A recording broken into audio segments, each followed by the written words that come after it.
ಕರ್ಕೊಳ್ತಾ ಇದ್ವಿ. ಕರ್ಕೊಂಡ ಅವಳ ಜನಸಂಖ್ಯೆ ಲೆಕ್ಕ ತೆಗಿತಾಯಿದ್ವಿ.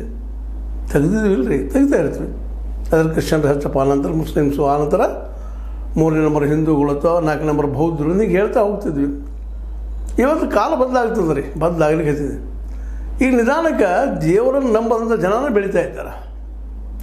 3ನೇ ನಂಬರ್ ಅವರೇ ಇದ್ದಾರೆ.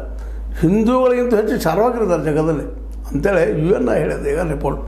ಇದನ್ನು ಯಾಕೆ ರೆಫರ್ ಮಾಡ್ತಾ ಇದ್ದೀನಪ್ಪ ಅಂತಂದ್ರೆ, ಇವತ್ತು ನಮ್ಮಲ್ಲೇ ವೈಜ್ಞಾನಿಕತೆ ವೈಚಾರಿಕತೆ ದಿನದಿಂದ ಬೆಳಿಬೇಕದು. ಇವತ್ತು ಅಮೆರಿಕ ಯಾಕೆ ಮುಂದೋಗಿದೆ ರೀ, ಚೈನಾ ಯಾಕೆ ಮುಂದೋಯ್ತು?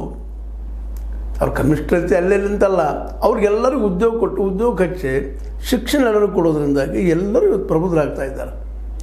ಇವತ್ತು ಅಮೆರಿಕ ಆದರೂ ಯುರೋಪಗಳ ದೇಶಗಳು ಅಷ್ಟೊಂದು ರಿಚ್ ಆಗೋದು ಕಾರಣ ಶಿಕ್ಷಣ. ನಮ್ಮಲ್ಲಿ ಅರೆ ಶಿಕ್ಷಣ ಇರೋದ್ರಿಂದಾಗಿ ಇಂಥೆಲ್ಲ ವಾದ ವಿವಾದ ಮಾಡ್ತಾ ಹೋಗುವಂಥವು ಬರ್ತಾವೆ.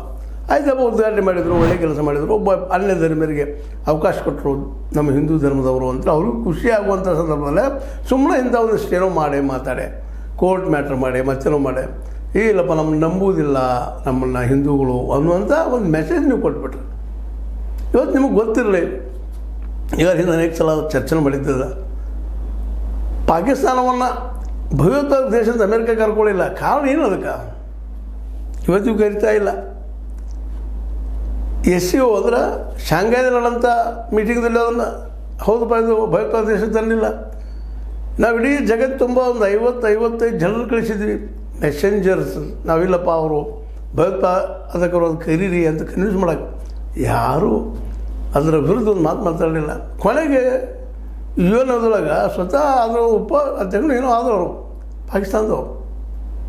ಅಂದ್ರೆ ನಮ್ಮ ಮಾತನ್ನು ಯಾರು ನಂಬ್ತಾ ಇಲ್ಲ. ಇದು ಕಾರಣ ಅಂದರೆ ಈ ಅತಿಯಾದಂತಹ ಧಾರ್ಮಿಕವಾದ ಜಗತ್ತು ನಮ್ಮನ್ನು ನೋಡ್ತಾ ಇರ್ತದೆ ರೀ, ಇವ್ರು ಹೆಂಗಿದ್ದಾರೆ ಏನಿದ್ದಾರೆ. ಮೊದಲು ಹೇಳಿದ್ದು ಅಟ್ಲೀಸ್ಟ್ ಮರ್ಯಾದೆಯಿಂದ ಜಾತ್ಯಾತೀತ ಹೇಳ್ತಿದ್ರು, ಅದು ಜಾತ್ಯಾತೀತ ಆಗಿರಲ್ಲ, ಒಳಗಂತ ಇತ್ತು ಅದು.